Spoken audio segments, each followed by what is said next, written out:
ಈ ನಡುವೆ ಬಿಜೆಪಿ ಮತ್ತು ಜೆಡಿಎಸ್ನಿಂದ ಡಿಕೆ ಬ್ರದರ್ಸನ್ನು ಟಾರ್ಗೆಟ್ ಮಾಡಲಾಗ್ತಾ ಇದೆ. ಯಾವುದೇ ಕಾರಣಕ್ಕೂ ಇವರ ಕೈ ಚುನಾವಣೆಯಲ್ಲಿ ಮೇಲಾಗದಂತೆ ಬಿಡಬಾರದು.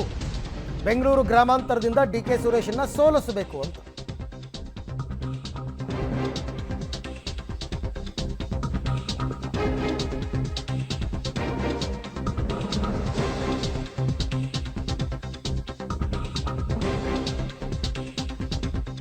ಬೆಂಗಳೂರು ಗ್ರಾಮಾಂತರದಲ್ಲಿ ಡಿಕೆ ಸುರೇಶ್ ಅವರನ್ನ ಸೋಲಿಸೋದಕ್ಕೆ ಚಕ್ರವ್ಯೂಹ ರಚನೆಯಾಗಿದೆಯಾ ಅಂತ ಸಾಧು ಸ್ವಭಾವದ ಡಾಕ್ಟರ್ CN ಮಂಜುನಾಥ್ ಅವರನ್ನ ಕಣಕ್ಕಿಳಿಸೋದಕ್ಕೆ ಸಿದ್ಧತೆಯನ್ನು ಮಾಡ್ಕೋತಾ ಇದ್ದಾರೆ. ಬಹುತೇಕ ಅವರೇ ಅಂತಿಮ ಅಂತ ಹೇಳಲಾಗ್ತಾ ಇದೆ. ಬೆಂಗಳೂರು ಗ್ರಾಮಾಂತರದಲ್ಲಿ ಡಿಕೆ ಸುರೇಶ್ ಹಣಿಯೋದಕ್ಕೆ ಅಷ್ಟೊಂದು ಜಿದ್ದು ಯಾಕೆ? ಹೌದು, ಡಿಕೆ ಬ್ರದರ್ಸ್ ಅವರನ್ನ ಬಿಜೆಪಿ ಮತ್ತು JDS ಎರಡೂ ಪಕ್ಷದವರು ಟಾರ್ಗೆಟ್ ಮಾಡಿದ್ದಾರೆ.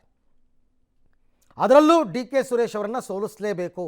ಹಾಗಾಗಿನೇ ದೇವೇಗೌಡರ ಮನವೊಲಿಸಿ ಮಂಜುನಾಥ್ ಅವರನ್ನ ಕಣಕ್ಕಿಳಿಸೋದಕ್ಕೆ ಈಗಾಗಲೇ ಕುಮಾರಸ್ವಾಮಿ ಮತ್ತು ಬಿಜೆಪಿಯವರು ಸಾಕಷ್ಟು ತಯಾರಿಗಳನ್ನು ಮಾಡಿಕೊಂಡಿದ್ದಾರೆ.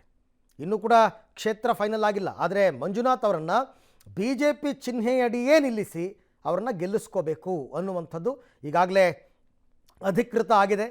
ಡಿಕೆ ಸುರೇಶ್ ಅವರನ್ನ ಶತಾಯ ಗತಾಯ ಸೋಲಿಸಲೇಬೇಕು ಅಂತ ಡಿಕೆ ಸುರೇಶ್ ಕೂಡ ಪ್ರಬಲವಾಗಿ ಬೇರು ಬಿಟ್ಟಿದ್ದಾರೆ ಅವರ ಕ್ಷೇತ್ರದಲ್ಲಿ.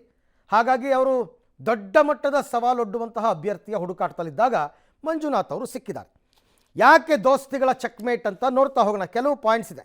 ಬೆಂಗಳೂರು ಗ್ರಾಮಾಂತರ ಲೋಕಸಭೆ ಕ್ಷೇತ್ರದಲ್ಲಿ ದೋಸ್ತಿಗಳ ರಣತಂತ್ರ ಡಿಕೆ ಸುರೇಶ್ ಸೋಲಿಸೋದಕ್ಕೆ ಡಾಕ್ಟರ್ CN ಮಂಜುನಾಥ್ ಅವರನ್ನ ಕಣಕ್ಕಿಳಿಸುವ ಮೂಲಕ ಡಿಕೆ ಬ್ರದರ್ಸ್ಗೆ ಚೆಕ್ಮೇಟ್ ಇಡುವಂತಹ ಲೆಕ್ಕಾಚಾರ ಹಾಕ್ಕೊಂಡಿದ್ದಾರೆ. ಶತಾಯ ಗತಾಯ ಈ ಬಾರಿ ಡಿಕೆ ಸುರೇಶ್ ಸೋಲಿಸೋದಕ್ಕೆ ಭರ್ಜರಿ ರಣತಂತ್ರವನ್ನು ರೂಪಿಸಿದ್ದಾರೆ. ಡಿಕೆ ಸುರೇಶ್ ಸೋಲಿಸೋದಕ್ಕೆ ಕೈ ಜೋಡಿಸಿದ್ದಾರೆ. ಬೆಂಗಳೂರು ಗ್ರಾಮಾಂತರದ ಬಿಜೆಪಿ ಮತ್ತು JDSನ ನಾಯಕರು ಒಂದಾಗಿದ್ದಾರೆ. ಡಿಕೆ ಬ್ರದರ್ಸ್ ಮೇಲೆ JDS ವರಿಷ್ಠರು ಡಿಕೆ ಸುರೇಶ್ ಮೇಲೆ HDK ಕಣ್ಣಿಟ್ಟಿದ್ದಾರೆ ಸೋಲಿಸಲೇಬೇಕು ಅಂತ. ಡಿಕೆ ಸುರೇಶ್ ಮಣಿಸೋದಕ್ಕೆ ಬಿಜೆಪಿಯ CP ಯೋಗೇಶ್ವರ್, ಮುನಿರತ್ನ, M ಕೃಷ್ಣಪ್ಪ ಹಠ ತೊಟ್ಟಿದ್ದಾರಂತೆ ಸೋಲಿಸಲೇಬೇಕು ಅಂತ. ಡಾಕ್ಟರ್ ಮಂಜುನಾಥ್ ವಿರುದ್ಧ ಪ್ರಚಾರಕ್ಕೆ ಡಿಕೆ ಬ್ರದರ್ಸ್ ಬಳಿ ಯಾವುದೇ ಅಸ್ತ್ರ ಇಲ್ಲ. ಯಾಕೆಂದರೆ ಅವರು ರಾಜಕೀಯಕ್ಕೆ ಬಂದಿಲ್ಲ. ಅವ್ರ ವಿರುದ್ಧ ಏನು ಭ್ರಷ್ಟಾಚಾರದ ಆರೋಪ ಇಲ್ಲ. ಹೆಂಗೆ ನೀವು ಇದು ಮಾಡ್ತೀರಾ? ಡಾಕ್ಟರ್ ಮಂಜುನಾಥ್ ಇಮೇಜ್ ಇದೆ ಅವ್ರಿಗೆ. ಯಾಕೆಂದರೆ ಜಾತ್ಯತೀತವಾಗಿ ಅವರು ರೋಗಿಗಳಿಗೆ ಸೇವೆಯನ್ನು ಮಾಡ್ಕೊಂಡು ಬಂದಿರತಕ್ಕಂಥವ್ರು. ಅವರಿಂದ ಉಪಕೃತರಾದವರೆಲ್ಲರೂ ಕೂಡ ಅವ್ರಿಗೆ ಓಟ್ ಹಾಕ್ತಾರೆ. ಮೋದಿ ಟ್ರೆಂಡು, ರಾಮ ಮಂದಿರ ಅಲೆ, ದೋಸ್ತಿ ಒಗ್ಗಟ್ಟಿನ ಮಂತ್ರ, ಇದೆಲ್ಲದರಿಂದ ಅವ್ರನ್ನ ಗೆಲ್ಲಿಸ್ಬೋದು ಅಂತಕ್ಕಂಥದ್ದು ದೋಸ್ತಿಗಳ ರಣತಂತ್ರ. ಎಲ್ಲ ಪ್ರಶ್ನೆಗಳಿಗೆ ನಾನು ಉತ್ತರಿಸಲು ಸಮರ್ಥ ಅಲ್ಲ. ಆದರೆ ಬೆಂಗಳೂರು ಗ್ರಾಮಾಂತರ ಲೋಕಸಭಾ ಕ್ಷೇತ್ರಕ್ಕೆ ಡಾಕ್ಟರ್ ಮಂಜುನಾಥ್ರವರ ಹೆಸರು ಬಹುತೇಕ ಅಂತಿಮ ಆಗಿದೆ. ಆದರೆ ನಮ್ಮ ರಾಷ್ಟ್ರೀಯ ನಾಯಕರು ಅದಕ್ಕೆ ಪಟ್ಟಿಯನ್ನು ಅನುಮೋದನೆ ಮಾಡಿ ಬಿಡುಗಡೆ ಮಾಡಬೇಕು. ಸ್ಥಳೀಯವಾಗಿ ನಾವೆಲ್ಲರೂ 8 ವಿಧಾನಸಭಾ ಕ್ಷೇತ್ರದ ಭಾರತೀಯ ಜನತಾ ಪಾರ್ಟಿಯ ಪ್ರಮುಖರು ಮತ್ತು JDSನ ಪ್ರಮುಖರು ಒಟ್ಟಾಗಿ ಸೇರಿಕೊಂಡು ಅವರೇ ಅಭ್ಯರ್ಥಿ ಆಗಬೇಕು, ಅವರ ಅಭ್ಯರ್ಥಿ ಆದರೆ ಸೂಕ್ತ ಅಂತೇಳಿ ಒಂದು ತೀರ್ಮಾನಕ್ಕೆ ಬಂದಿದ್ದೀವಿ. ಈ ಸಂದೇಶವನ್ನು JDSನ ವರಿಷ್ಠರಾದಂಥ ಕುಮಾರಸ್ವಾಮಿಯವರು ದೆಹಲಿಗೆ ಒಯ್ತಾ ಇದ್ದಾರೆ. ಬಹುಶಃ ನಾಳೆದಲ್ಲಿ ಪಟ್ಟಿ ತೀರ್ಮಾನ ಆಗಿ ಪಟ್ಟಿ ಬಿಡುಗಡೆ ಆದಾಗ ಅವರ ಹೆಸರು ಆಚೆ ಬರ್ಬೋದು. ಬಹುತೇಕ ಮಂಜುನಾಥ್ರವ್ರನ್ನ ಒಪ್ಪಿಸ್ತಕ್ಕಂಥ ಕೆಲಸವನ್ನು ಕುಮಾರಸ್ವಾಮಿಯವರು ಮಾಡ್ತಾ ಇದ್ದಾರೆ. ಬಹುತೇಕ ಒಪ್ಕೊಂಡಿದ್ದಾರೆ ಅಂತ ಅನಿಸುತ್ತೆ. ಯಾವುದೇ ರೀತಿಯ ಗೊಂದಲ ಇಲ್ಲ. ನಾನು ಮಾತಾಡಿದ್ದೀನಿ, ಯಾವುದೇ ರೀತಿಯ ಗೊಂದಲ ಇಲ್ಲ. ಅವರ ಶ್ರೀಮತಿಯವರು ಒಂದಷ್ಟು ಪ್ರಾರಂಭ ದಿನಗಳ ಈ ಬಗ್ಗೆ ಮತ್ತಷ್ಟು ಮಾಹಿತಿ ನನ್ನ ಕೊಲೀಗ್ ಶ್ರೀನಿವಾಸ್ ಅವರಿಂದ ಪಡ್ಕೊಳ್ಳೋಣ. ಶ್ರೀನಿವಾಸ್, ಮಂಜುನಾಥ್ ಅವರೇ ಬೆಂಗಳೂರು ಗ್ರಾಮಾಂತರದ ಅಭ್ಯರ್ಥಿ ಆಗಬೇಕು ಅಂದಾಗಲೇ JDS ಮತ್ತು ಬಿಜೆಪಿಯ ತಂತ್ರಗಾರಿಕೆ ಏನು ಅಂತಕ್ಕಂಥದ್ದು ಎಲ್ರಿಗೂ ಗೊತ್ತು. ಅದೊಂದು ಕ್ಷೇತ್ರದಲ್ಲಿ ಹಿಡಿತ ಸಾಧಿಸ್ಬಿಟ್ರೆ ಅರ್ಧ ಡಿಕೆ ಬ್ರದರ್ಸ್ ಅವರ ಪ್ರಾಬಲ್ಯ ಕಡಿಮೆ ಮಾಡಬಹುದು ಅಂತಕ್ಕಂಥದ್ದು ಎಲ್ರಿಗೂ ಗೊತ್ತು. ಆಮೇಲೆ ಮೇಲ್ನೋಟಕ್ಕೆ ಬಹುತೇಕ ಘಟಾನುಘಟಿಗಳು ಒಂದಾಗಿದ್ದಾರೆ ಡಿಕೆ ಸುರೇಶ್ ಸೋಲ್ಸೋದಕ್ಕೆ ಅಂತ ಅನ್ನಿಸ್ತಾ ಇದೆ. ಸೊ ಹೇಗಿದೆ ರಣತಂತ್ರ ಅಂತ? ಅರವಿಂದ್, ಹೌದು.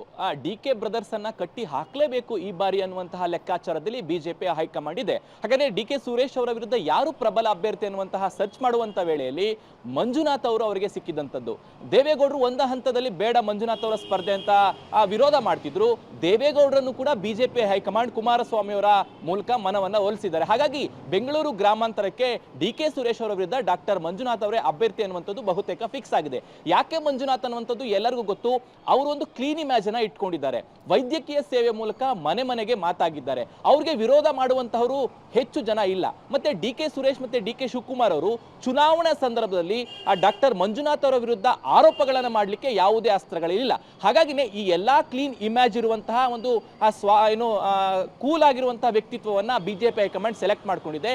ಹಾಗಾಗಿ ಅವರನ್ನ ನಿಲ್ಲಿಸುವಂತಹ ಪ್ರಯತ್ನವನ್ನ ಬಿಜೆಪಿ ಹೈಕಮಾಂಡ್ ಮಾಡ್ತಿರುವಂತದ್ದು. ಡಿ ಕೆ ಸುರೇಶ್ ಅವರನ್ನ ಸೋಲಿಸಬೇಕು ಅನ್ನುವಂತ ನಿಟ್ಟಿನಲ್ಲಿ ಯಾರೆಲ್ಲ ಶತ್ರುಗಳು ಒಂದು ಕಾಲದಲ್ಲಿ ರಾಜಕೀಯ ಶತ್ರುಗಳಿದ್ರೋ ಎಲ್ಲರೂ ಕೂಡ ಒಂದಾಗಿದ್ದಾರೆ. ಅದು ಯೋಗೇಶ್ವರ ಆಗಿರಬಹುದು, ಕುಮಾರಸ್ವಾಮಿ ಅವರಾಗಿರಬಹುದು, ಕೃಷ್ಣಪ್ಪ ಅವರಾಗಿರಬಹುದು, ಮುನಿರತ್ನ ಅವರಾಗಿರಬಹುದು, ಎಲ್ಲರೂ ಕೂಡ ಹಠ ತೊಟ್ಟಿ ನಿಂತಿದ್ದಾರೆ ಈ ಬಾರಿ ಸುರೇಶ್ ಅವರನ್ನ ಸೋಲಿಸಲೇಬೇಕು ಅಂತ.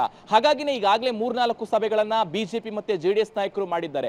ಒಟ್ಟಾರೆಯಾಗಿ ಈ ಬಾರಿ ಬೆಂಗಳೂರು ಗ್ರಾಮಾಂತರ ಕ್ಷೇತ್ರದಲ್ಲಿ ಡಿ ಕೆ ಸುರೇಶ್ ಅವರನ್ನ ಸೋಲಿಸಲೇಬೇಕು. ಅದಕ್ಕೆ ಸಭ್ಯ ಅಭ್ಯರ್ಥಿ ಯಾರು ಅಂತಂದ್ರೆ ಮಂಜುನಾಥ್ ಅನ್ನುವಂತ ಲೆಕ್ಕಾಚಾರದಲ್ಲಿ ಕೆಲಸಗಳನ್ನ ಮಾಡ್ತಿದ್ದಾರೆ.